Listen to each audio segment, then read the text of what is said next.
ನಮಸ್ಕಾರ friends, welcome back to Sheetal's kitchen YouTube channel. ಇವತ್ತಿನ ವಿಡಿಯೋದಲ್ಲಿ ನಾವು ಪಕ್ಕಾ ಡಾಬಾ ಸ್ಟೈಲಲ್ಲಿ ಗೀ ರೈಸ್ ಹಾಗೂ ದಾಲ್ ತಡ್ಕ ರೆಸಿಪಿನ ಪರ್ಫೆಕ್ಟಾಗಿ ಹೇಗೆ ಮಾಡೋದು ಅಂತ ನೋಡೋಣ ಬನ್ನಿ. ಹಾಗೆ ಇದುವರೆಗೂ ನನ್ನ ಚಾನಲ್ಗೆ ಯಾರು ಸಬ್ಸ್ಕ್ರೈಬ್ ಆಗಿಲ್ವೋ ಅವರು ಕೂಡ ದಯವಿಟ್ಟು ಸಬ್ಸ್ಕ್ರೈಬ್ ಮಾಡ್ಕೊಳ್ಳಿ ಅಂತ ಹೇಳ್ತಾ ಇವತ್ತಿನ ವಿಡಿಯೋನ ಶುರು ಮಾಡೋಣವಾ. ಫಸ್ಟು ಗೀ ರೈಸ್ಗೆ ಮಸಾಲೆನ ರೆಡಿ ಮಾಡ್ಕೊಳ್ಬೇಕು. ಇದಕ್ಕೆ ನಾನಿಲ್ಲಿ ಒಂದು 8-10 ಲವಂಗ, 2 ಇಂಚು ಚಕ್ಕೆ, 2 ಏಲಕ್ಕಿನ ಸುಲಿದು ಬಿಟ್ಟು ಹಾಕ್ಕೊಳ್ತಾ ಇದ್ದೀನಿ.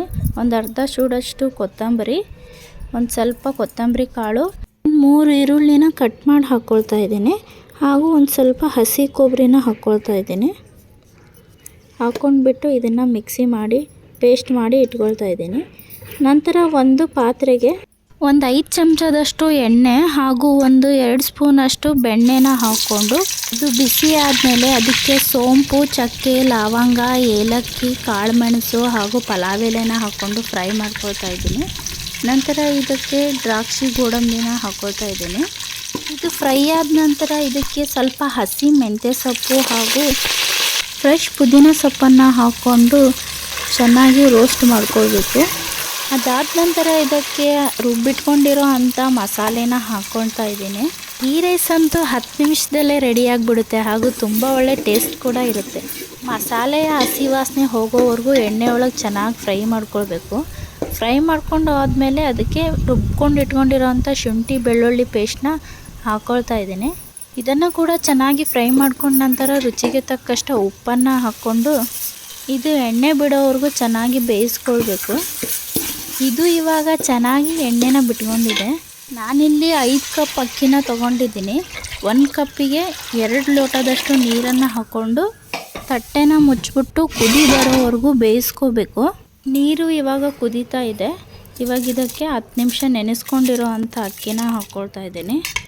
ಅಕ್ಕಿನ ಒಂದು 10 ನಿಮಿಷ ನೆನೆಸ್ಕೊಳ್ಳೋದ್ರಿಂದ ಅನ್ನ ಆದಮೇಲೆ ಅಕ್ಕಿ ಕರೆಕ್ಟಾಗಿ ಬೆಂದಿರುತ್ತೆ. ಇಲ್ಲ ಅಂದರೆ ರೈಸು ರೆಡಿ ಆದಮೇಲೂ ಕೂಡ ಅಕ್ಕಿ ಹಂಗೆ ಉಳ್ಕೊಂಡ್ಬಿಡುತ್ತೆ. ಇದು ಇವಾಗ ಚೆನ್ನಾಗಿ ಕುದೀತಾ ಇದೆ. ಇದಕ್ಕಿವಾಗ ಮುಚ್ಚಳ ಮುಚ್ಚಿ ಲೋ ಫ್ಲೇಮಲ್ಲಿ ಬೇಯಿಸ್ಕೊಳ್ತಾ ಇದ್ದೀನಿ. ಇವಾಗ ಪರ್ಫೆಕ್ಟಾಗಿ ನಮ್ಮ ಗೀ ರೈಸು ರೆಡಿಯಾಗಿದೆ. ಗೀ ರೈಸ್ ಸ್ಮೆಲ್ ಅಂತೂ ಘಮ ಘಮ ಅಂತ ಇದೆ ಹಾಗೂ ಉದ್ರುದ್ರಾಗಿ ತುಂಬ ಚೆನ್ನಾಗಾಗಿದೆ. ಇವಾಗ ಇದ್ರ ಜೊತೆಗೆ ದಾಲ್ ತಡ್ಕನ ಕೂಡ ರೆಡಿ ಮಾಡ್ಕೊಳ್ಳೋಣ ಬನ್ನಿ. ಇದಕ್ಕೆ ನಾನಿಲ್ಲಿ 1-2 ಬಟ್ಲದಷ್ಟು ತೊಗರಿ ಬೇಳೆನ ತೊಗೊಂಡಿದ್ದೀನಿ. ಬೇಳೆಗೆ ನೀರು ಹಾಕಿ ಒಂದು ಸಲ ಚೆನ್ನಾಗಿ ವಾಶ್ ಮಾಡ್ಕೊಳ್ಬೇಕು. ಇಲ್ಲಾಂದರೆ ಬೇಳೆದೇ ನಾತಾಗ್ಬಿಡುತ್ತೆ. ನೆಕ್ಸ್ಟು ಒಂದು ಕುಕ್ಕರ್ಗೆ ತೊಳ್ಕೊಂಡು ಇಟ್ಕೊಂಡಿರೋ ಅಂಥ ಬೇಳೆನ ಹಾಕ್ಕೊಳ್ತಾ ಇದ್ದೀನಿ.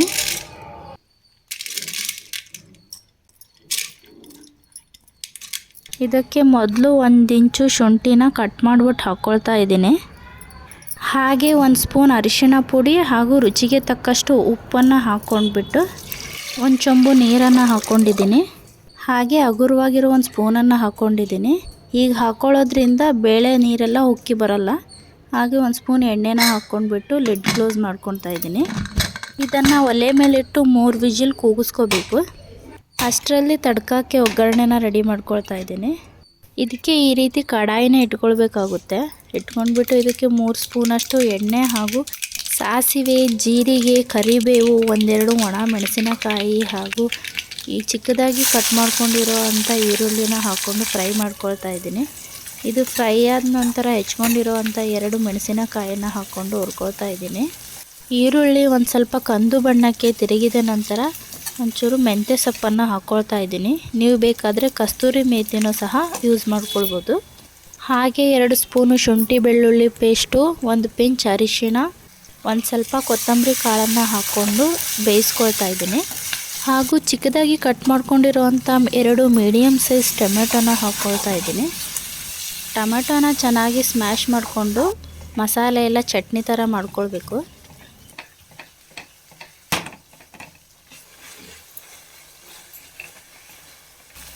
ನಂತರ ಇದಕ್ಕೆ ರುಚಿಗೆ ತಕ್ಕಷ್ಟು ಉಪ್ಪು, ಗರಂ ಮಸಾಲ ಹಾಗೂ ಖಾರದ ಪುಡಿನ ಹಾಕಿ ಚೆನ್ನಾಗಿ ಮಿಕ್ಸ್ ಮಾಡ್ಕೊಳ್ಳಿ.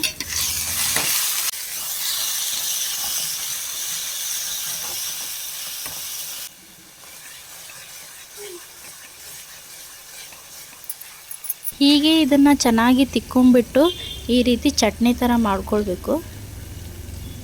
ಇವಾಗ ಇದಕ್ಕೆ ಒಂಚೂರು ನೀರು ಚಿಮ್ಮುಡಿಸ್ಕೊಳ್ತಾ ಇದ್ದೀನಿ. ಈ ಮಸಾಲೆ ಎಲ್ಲ ಚೆನ್ನಾಗಿ ಫ್ರೈ ಆಗಬೇಕು.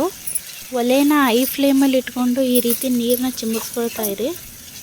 ಒಳಗಡೆ ಬೆಂಕಿ ಹತ್ಕೊಳ್ಬೇಕು. ಈ ರೀತಿ ಬೆಂಕಿ ಹತ್ಕೊಳ್ಳೋದ್ರಿಂದನೇ ದಾಲ್ ತಡ್ಕ ಕರೆಕ್ಟಾಗಿ ಟೇಸ್ಟಿಯಾಗಿ ಬರೋದು, ಇಲ್ಲಾಂದರೆ ಬೇಳೆ ಸಾರು ಥರ ಆಗಿಬಿಡುತ್ತೆ. ಇದು ಇವಾಗ ರೆಡಿಯಾಗಿದೆ. ಫ್ಲೇಮ್ನ ಲೋ ಮಾಡ್ಕೊಳ್ಬೇಕು. ಆಗಲೇ ಕುದಿಯೋಕ್ಕಿಟ್ಟಿರೋ ಬೇಳೆನ ಈ ರೀತಿ ನುಣ್ಣಗೆ ಬೇಯಿಸ್ಕೊಂಡಿದ್ದೀನಿ. ಒಂದ್ಸಲ ಇದನ್ನು ಚೆನ್ನಾಗಿ ತಿರುಗಿಸ್ಕೊಂಡ್ಬಿಟ್ಟು ಒಗ್ಗರಣೆಗೆ ಸುರ್ಕೊಳ್ತಾ ಇದ್ದೀನಿ. ಮಸಾಲೆ ಎಲ್ಲ ಚೆನ್ನಾಗಿ ಕೂಡ್ಕೊಳ್ಳೋ ಹಾಗೆ ಕಲಿಸ್ಕೊಳ್ತಾ ಇದ್ದೀನಿ. ಬೇಳೆ ತುಂಬಾ ಗಟ್ಟಿಯಾಗಿದೆ ಅಂತ ನಾನೊಂದು ಅರ್ಧ ಕಪ್ಪಷ್ಟು ನೀರನ್ನು ಆ್ಯಡ್ ಮಾಡ್ಕೊಂಡಿದ್ದೀನಿ. ಆದಷ್ಟು ಇದು ಗಟ್ಟಿಯಾಗಿ ಇರಬೇಕು. ನೀರು ಹಾಕ್ಬಿಟ್ರೆ ದಾಲ್ ತಡ್ಕ ಅಂತ ಅನ್ನಿಸ್ಕೊಳ್ಳೋದೇ ಇಲ್ಲ. ಮಸಾಲೆ ಜೊತೆಗೆ ಒಂದು 5 ನಿಮಿಷ ಬೇಯಿಸ್ಕೊಳ್ತಾ ಇದ್ದೀನಿ. ಇದು ಕುದೀತಿರ್ಬೇಕಾದ್ರೆ ಒಂದು ಸ್ವಲ್ಪ ಕಟ್ ಮಾಡಿರೋ ಅಂಥ ಕೊತ್ತಂಬರಿನ ಹಾಕ್ಕೊಂಡು ಕಲಿಸ್ಕೋಬೇಕು. ಇವಾಗ ಕೊನೆಯದಾಗಿ 1-2 ಚಮಚ ಮೇಲೆ ಬೆಣ್ಣೆನ ಉದುರಿಸ್ಕೊಳ್ತಾ ಇದ್ದೀನಿ. ಬೆಣ್ಣೆನ ಹಾಕಿದ ನಂತರ ಅದನ್ನ ಕುದಿಸೋದಾಗಲಿ ಅಲ್ಲಾಡ್ಸೋದಾಗಲಿ ಮಾಡೋಕ್ಕೆ ಹೋಗಬೇಡಿ. ಮೇಲೇ ಇರಬೇಕು ಅದು ಬೆಣ್ಣೆ. ಆಗ ದಾಲ್ ತಡ್ಕದ್ದು ಒಳ್ಳೆ ಫ್ಲೇವರ್ ಬರುತ್ತೆ. ಈಗ ದಾಲ್ ತಡ್ಕ ರೆಸಿಪಿ ಕೂಡ ರೆಡಿಯಾಗಿದೆ. ಮತ್ತೆ ಯಾಕೆ ತಡ, ಸರ್ವ್ ಮಾಡ್ಕೊಂಡು ರುಚಿ ನೋಡೇ ಬಿಡೋಣ ತಾನೇ. ನೋಡಿದ್ರಲ್ಲ ಫ್ರೆಂಡ್ಸ್, ಡಾಬಾ ಸ್ಟೈಲಲ್ಲಿ ಗೀ ರೈಸ್ ಹಾಗೂ ದಾಲ್ ತಡ್ಕ ರೆಸಿಪಿನ ಸುಲಭವಾಗಿ ಹೇಗೆ ಮಾಡೋದು ಅನ್ನೋದನ್ನು ಹಾಗಾದರೆ ನೀವು ಕೂಡ ಟ್ರೈ ಮಾಡಿ, ಎಂಜಾಯ್ ಮಾಡಿ.